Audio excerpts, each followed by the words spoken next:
What? Special preparations quietly casting ESP in the background. 2 giant owls, silver whistle. A stout company of elves, at least a dozen of them. They stay off of the path, they don't go into the glade. None of them are trackers, particularly. Boom! They must have a roost over there. There is a rustling in the forest ahead of them. A bedraggled, wounded elf. The guards leap at her. Seriously? Not to the Elven King, he's asleep. Stiff, formal elvish.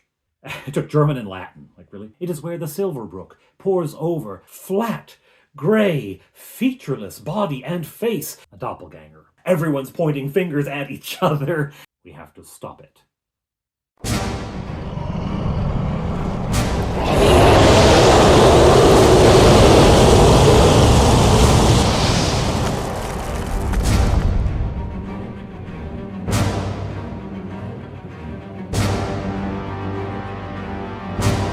It is a tense moment. Clearly, Lord Silverian and Captain Thalion both suspect the PCs of being doppelgangers, or at least of working with the doppelganger. Only the Queen's insistence that yesterday, when she read the minds of Fleetwood and Bob Johnny, she found them to be innocent. Only her testimony, only her insistence tells the others that, no, these aren't the bad guys. And, of course, by association, Touchberry and Faux-Fire, although the halfling is belligerent and the human is clearly a thief, they are probably not evil either, if they associate with these 2 clearly innocent elves. Do note, nobody raises any other possibility for how this mysterious figure that Miriel saw. No one else raises any other possibility for how it transformed. Polymorphed self, for instance. A potion. Nothing. No other explanation is even broached. It must be a doppelganger. Spare me your critique! Happen to be right, but they happen to be. It could have been some other things. It's neither here nor there, of course. Miriel is led away for healing and rest, while the others discuss what to do. It is agreed that announcing the presence of a doppelganger is going to break any unity that the staff of Perange has managed to create among the elves, and the camp would go into disarray. At the best of times, this would be a stress-inducing piece of information to share, but now, when everyone is already on edge, and all of the disappearances of weapons and supplies, that's not good. Not good at all. And so they decide they're going to keep this hush-hush. But then how do we search for any evidence, any clues, any ideas? Well, Lord Silverian suggests that he and Captain Thalion search the camp, along with some soldiers with them, under the guise of just some military discipline. We're just doing an inspection, making sure everything is on the up and up, making sure everyone is, made their bunks and polished their buttons and all the kind of stuff that militaries want their soldiers to do. Okay, that might work. That might just work. But clearly the PCs can't do that. They have no official standing here whatsoever, and especially not the halfling and the human. They will go to the pool where the silverbrook pours down over the hill, the ridge that Miriel saw. She let them know approximately where it was. They will go there and see what can be found in that area around the pond there. All right, great. Thalion and Silverian take some troops and they go off down the camp, the full length of the valley, starting at the palace and going down along the river Elink, which goes through the valley, created the valley, and Thalion on one side, Silverian on the other, going from tent to tent, carrying out inspections, right?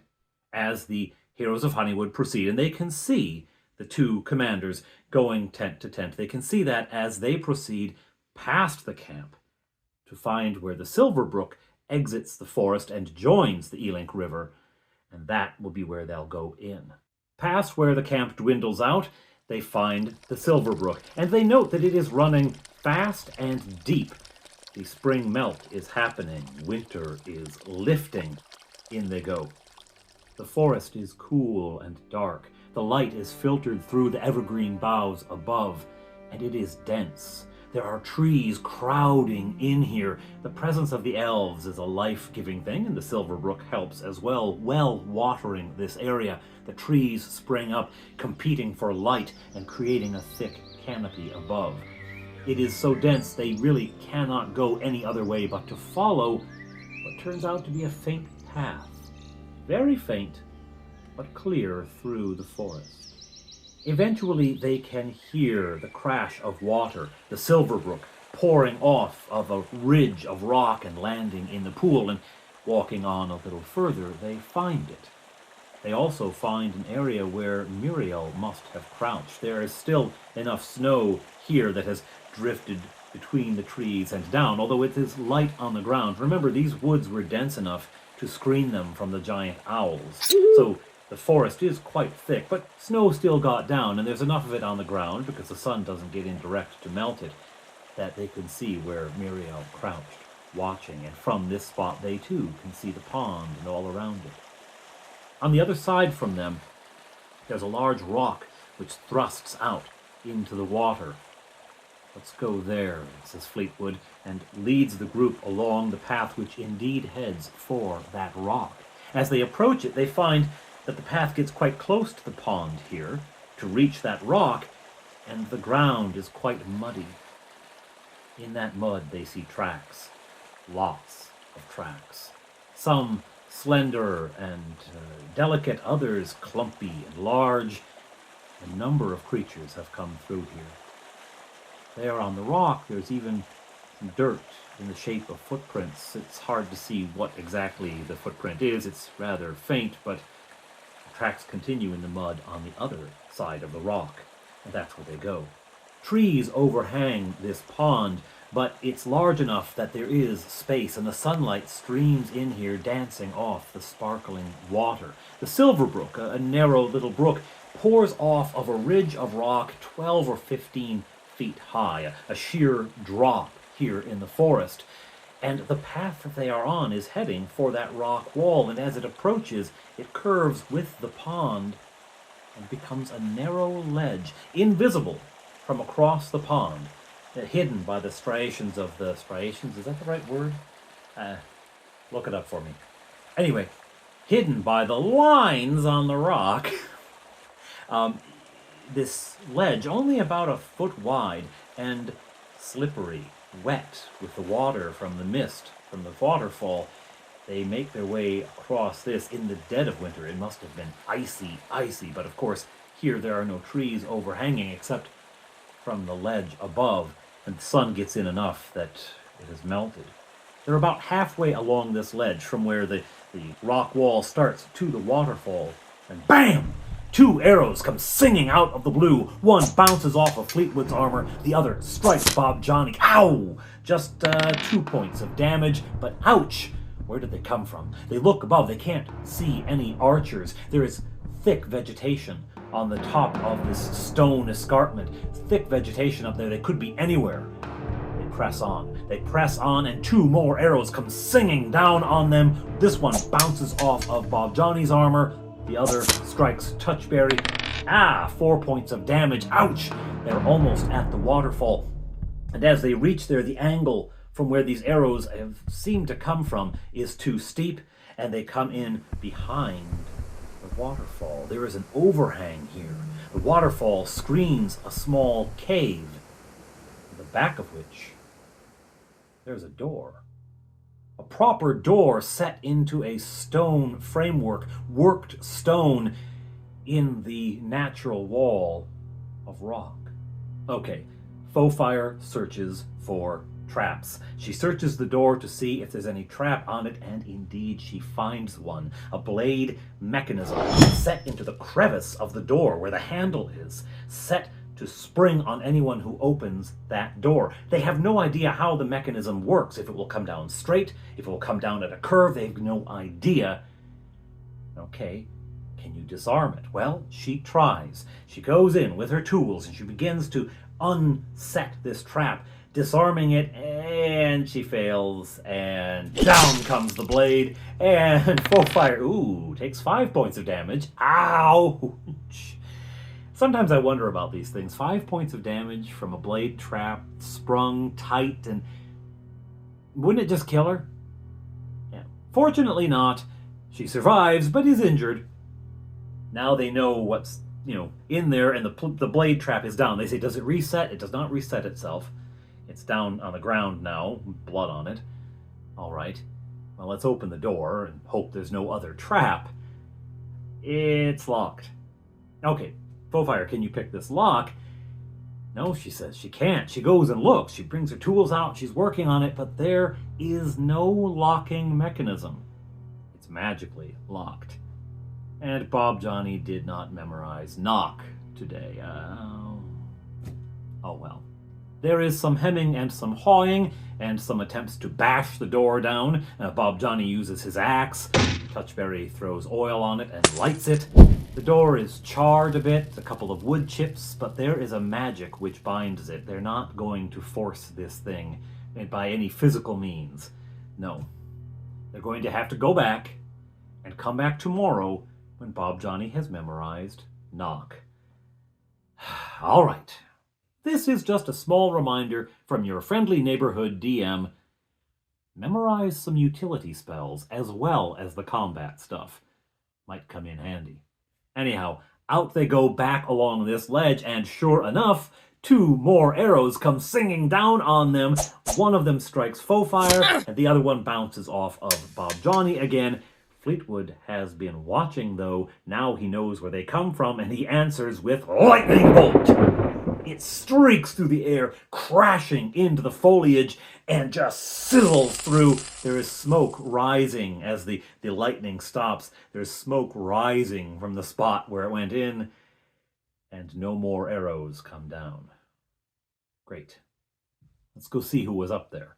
They have to make their way around the pond because the path under the waterfall stopped at that little cave. It didn't continue. It was a sheer cliff, but drop down into the pond. So they have to go all the way around the pond, cross over the silverbrook as it leaves the pond, and go to the other side. This is not difficult. They do so, and they come to the rock face.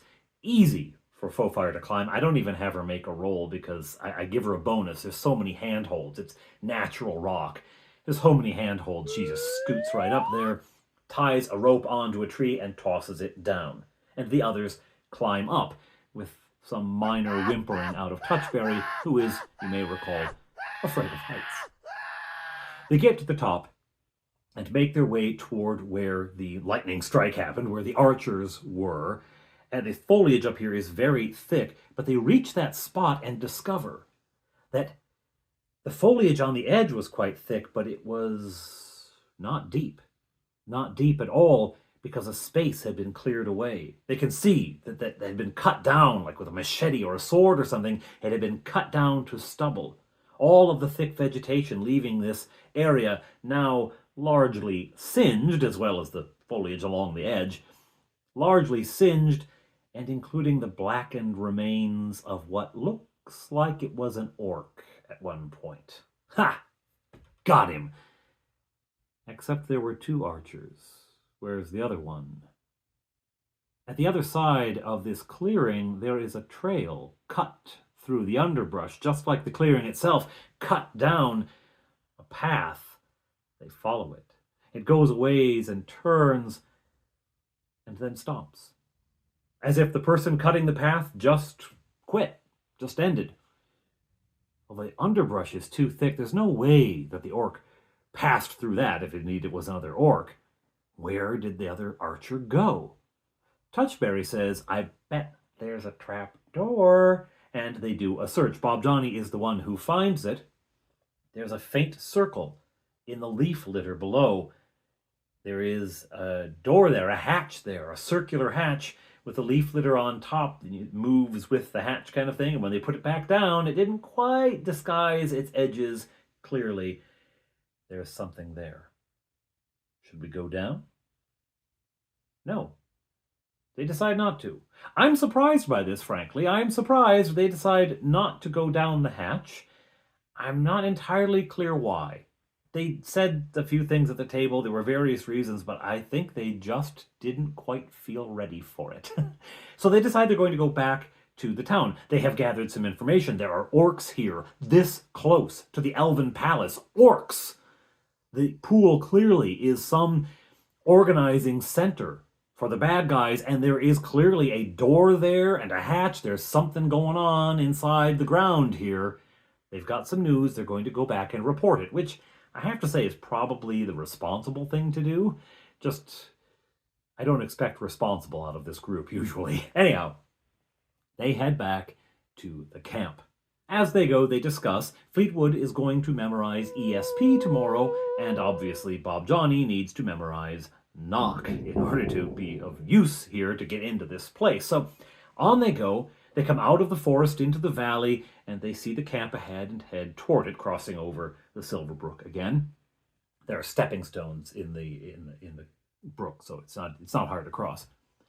They come to the camp, and on the other side they can see Thalion with his escort and a little bit of a crowd gathering around to see what he's up to, going tent to tent, etc.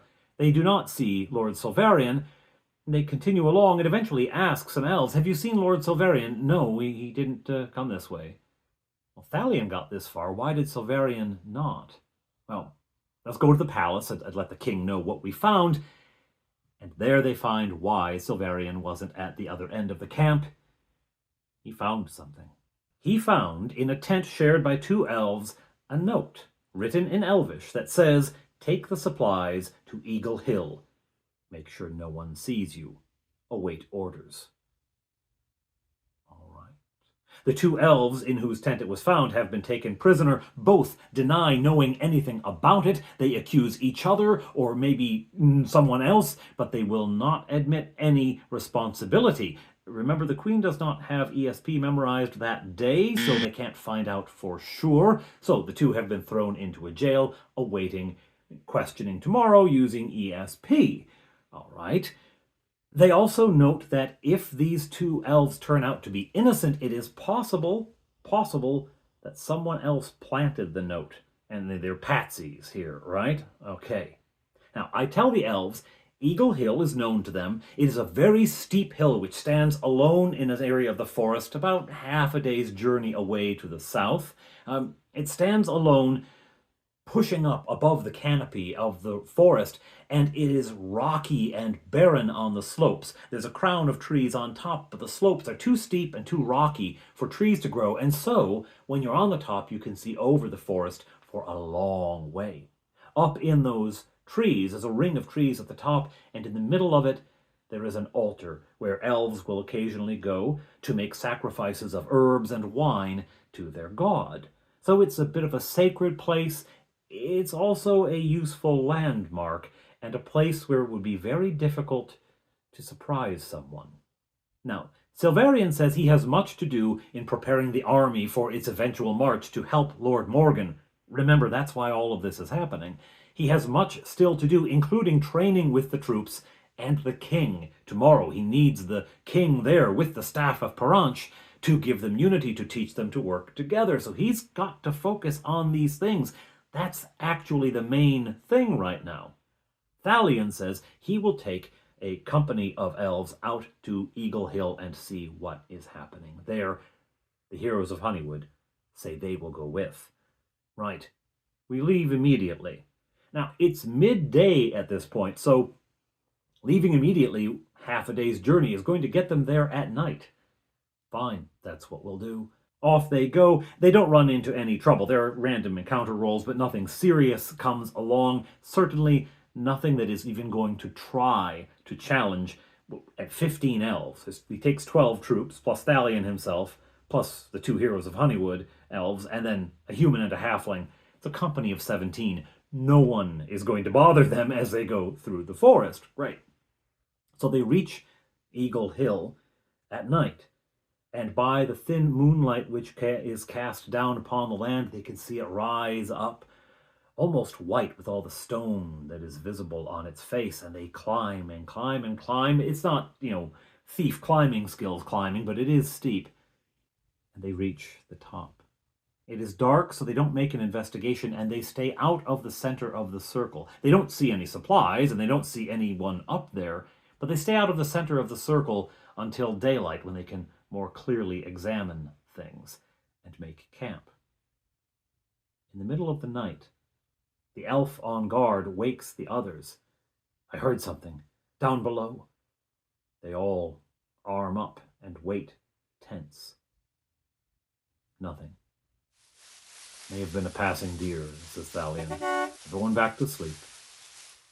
The rest of the night passes uneventfully. In the morning they wake up, and Touchberry settles down to eat his rations, and one of the other elves' rations, and other elf's ration. Actually, I'm making reaction rolls as he goes about begging food from all the other elves, and he actually gets 3 elves to share some of their rations with him. 1 refuses, and 1 slaps him. Why not? Anyway, they also examine the ground. No indication here of anything other than the common traffic. Recently, someone came and left a sacrifice of herbs on the altar. It's still fresh enough, maybe 3 or 4 days old, but it's nothing suspicious. It's the kind of thing that happens here quite often. All right. Well, Bob, Johnny, and Fleetwood memorize spells, remembering to include ESP and knock in the list. Back down they go. Looks like it was a red herring, maybe meant to distract us, to confuse us, or perhaps the 2 elves we have captive were supposed to bring the supplies here, and they're captive, so they didn't do it. Whatever the case, there is nothing here to be found. Back they go. Reaching the camp, they head straight to the jail cells because Touchberry wants to question these 2 elves, and he wants Fleetwood to use ESP on them, right? The Queen has not been there this morning. They have not been questioned yet. Fleetwood really wants to hold on to his ESP so he can use it later, but Touchberry insists, so Fleetwood casts ESP, and Touchberry approaches the cells. Now, by now, they're well known enough, and they've got Thalion's accompaniment as well, so the guards at the cells allow this to happen, and Touchberry goes into Perry Mason mode. "Where were you on the night of the 3rd? What is your mother's maiden name? Where did you grow up? What's your computer password?" You know, all the stuff. And grilling these elves as Fleetwood searches their minds, and all he comes up with is confusion and fear. They have no idea where this note came from, and they are afraid that they are going to be punished for what happened. They're afraid that they're not going to be able to convince, the king and Thalion and Silverian of the truth, and that they're going to be put to death for treason. They're terrified. And so Fleetwood has to say, "I find no guilt in them. Maybe the note was planted by someone else just to confuse us as it did. All right, fine. Let's go." They head away from the jail cells. Thalion says he's going to report to the king, and the party decides, well, now is as good a time as any to go to that door and try the knock spell on it. So they make their way again through the camp toward the silverbrook. As they go, they pass an open space, and they see in a large open space, there is Lord Silverian drilling the elves in military tactics in the company of the king, who has the staff of Peranche. And the elves are working together in near perfect unison. A well-oiled machine. The staff is doing its work. Excellent. The party is heartened to see this, because these troops will be very effective against orcs and hobgoblins if they ever get them down to Lord Morgan. Anyway, they go on, find the Silverbrook again, cross over it, and into the woods. Back to the pond. Again, I'm rolling for nothing. Nothing happens to them along the way. The dice are on their side. They reach the door. Again, they go on that ledge. Nervous, but no arrows from above. Good. They've learned not to go up there anymore. Behind the waterfall. Okay, Bob Johnny, do your stuff. He casts the spell. And a knocking is heard from within the door, and it swings open. The blade comes flashing down, but of course they knew what would happen, so they're nowhere near it, and they walk in.